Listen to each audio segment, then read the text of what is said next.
Bonjour à tous, je suis Mélanie, votre hôte pour ce podcast rendu possible par la marque de nutrition sportive Foxit. Sur Fox Endurance, je donne la parole aux acteurs passionnés du monde du sport d'endurance tout en vous partageant mon expertise en nutrition du sport. Mesdames, messieurs, soyez les bienvenus dans cet espace dédié à votre performance et votre santé. Aujourd'hui, on va aborder un sujet crucial pour vos performances, c'est vraiment le sujet des glucides. Les glucides au cours de l'effort. On va répondre à la question: combien de grammes de glucides par heure d'effort? Oui, parce que c'est un sujet qui est énormément revenu dans mes DM, sur Instagram notamment. Si vous ne me suivez pas encore, vous pouvez venir me suivre sur Instagram. Mais c'est vraiment un sujet qui est énormément revenu, donc j'ai décidé de vous y répondre. Cette question, elle va concerner les marathoniens, elle va concerner ceux qui préparent peut-être un semi, elle va concerner les triathlètes, les cyclistes, bref, tous les sports d'endurance, parce qu'aujourd'hui, on va vraiment répondre sur un focus des sports d'endurance. Donc 60 grammes de glucides par heure d'effort, c'est un truc qu'on entend, mais partout.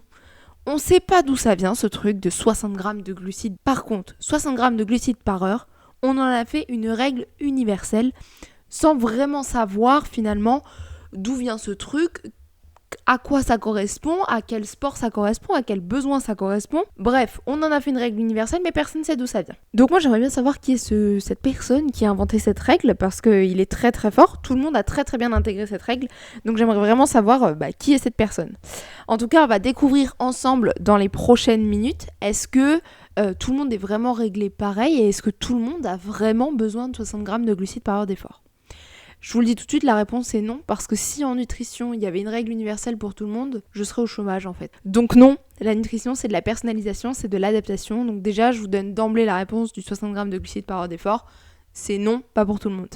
D'ailleurs, on va commencer par remettre en question ce 60 grammes de glucides par heure, qui est largement répandu, ça on vient de le dire. Il est vrai que cette recommandation, elle est souvent présentée comme une norme à suivre pour maintenir un niveau d'énergie optimal pendant les efforts prolongés, les efforts d'endurance. Pourtant, je crois qu'il est quand même important de comprendre que chaque individu est unique, chaque individu a des besoins propres, et surtout, chaque individu a une tolérance propre. Parce que oui, c'est pas parce que si vous faites un marathon ou si vous faites un semi-marathon, vous aurez peut-être les mêmes besoins en glucides par heure d'effort. Par contre, c'est vous en tant qu'individu. Demain, votre copain ou votre copine fait la même course que vous, dans les mêmes temps que vous, elle n'aura peut-être pas les mêmes besoins en glucides. Donc il faut vraiment avoir en tête que c'est quelque chose d'individuel. L'apport en glucides est quelque chose d'individuel. Si une personne peut parfaitement utiliser et tolérer 60 grammes de glucides, une autre peut avoir des besoins totalement différents. Ça, c'est sûr, c'est indéniable et c'est hyper important à comprendre. Ça va dépendre d'énormément de facteurs, ça va dépendre du métabolisme, ça va dépendre de l'habitude d'entraînement, ça va dépendre de la sensibilité digestive parce que oui, ce seuil de tolérance dont je vous parle depuis tout à l'heure, il est variable notamment au niveau de la sensibilité digestive. Le type d'effort fourni va jouer aussi si vous êtes sur une allure seuil ou si vous êtes sur de l'endurance fondamentale, c'était un petit peu dur à dire, mais si vous êtes sur une endurance fondamentale ou sur du seuil, les impacts au sol vont pas être les mêmes. La mobilité, en tout cas les impacts au niveau digestif, seront pas les mêmes non plus, donc ça va énormément jouer. Et puis votre seuil de tolérance, s'il est plus ou moins travaillé, parce que oui, ce seuil se travaille.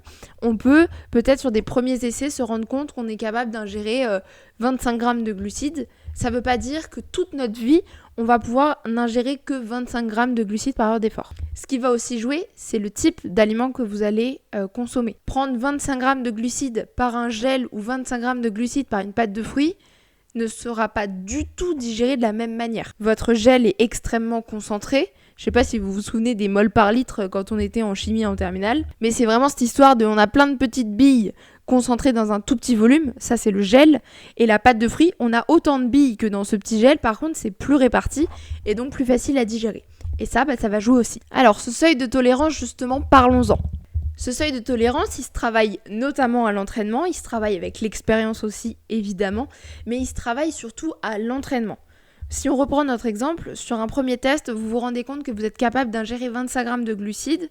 Par contre, l'heure d'après, vous avez pris un gel à 30 grammes de glucides, c'est pas passé. Peut-être que c'est le gel qui n'est pas passé et que c'est pas forcément les 30 grammes de glucides.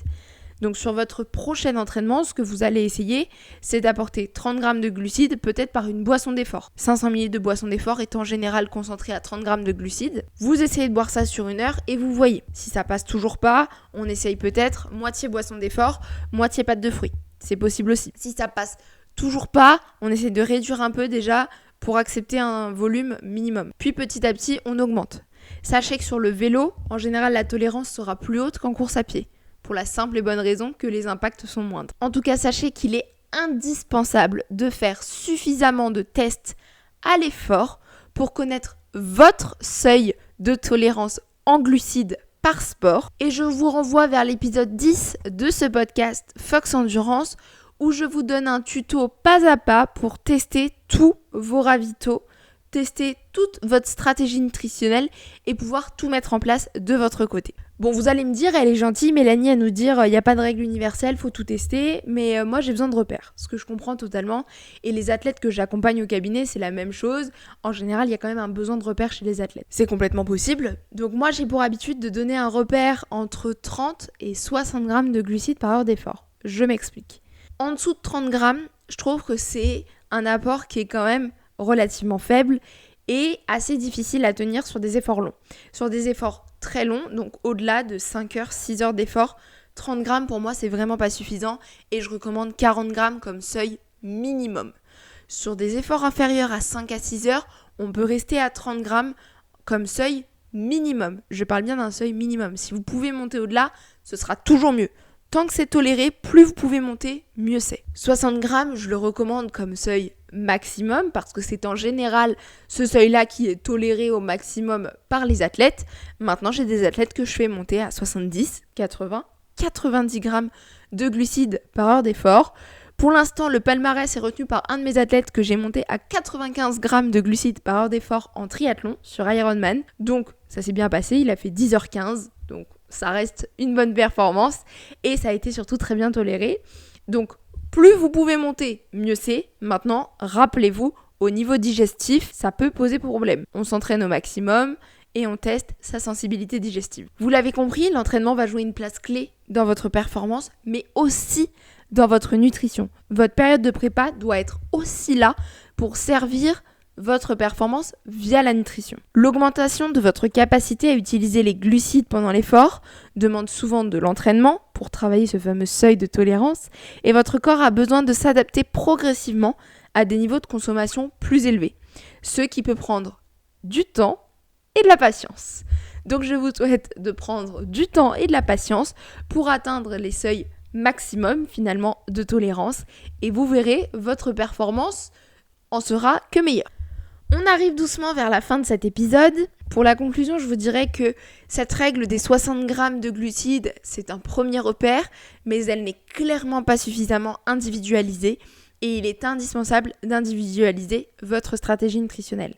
Pour ça, l'entraînement, tout passe par l'entraînement de votre seuil, mais aussi l'entraînement de votre stratégie nutritionnelle sur vos différentes séances pendant la prépa. Essayez au maximum de tester votre nutrition sur des séances à allure course parce que c'est ça qui sera le plus représentatif du jour J. Et je vous renvoie encore une fois vers l'épisode 10 pour toute cette partie comment tester ses ravitaillements et sa stratégie nutritionnelle. Voilà, c'est tout pour cet épisode. Je vous dis un énorme merci d'avoir écouté cet épisode jusqu'au bout. Je vous demande un petit service de noter 5 étoiles ce podcast sur votre plateforme d'écoute préférée.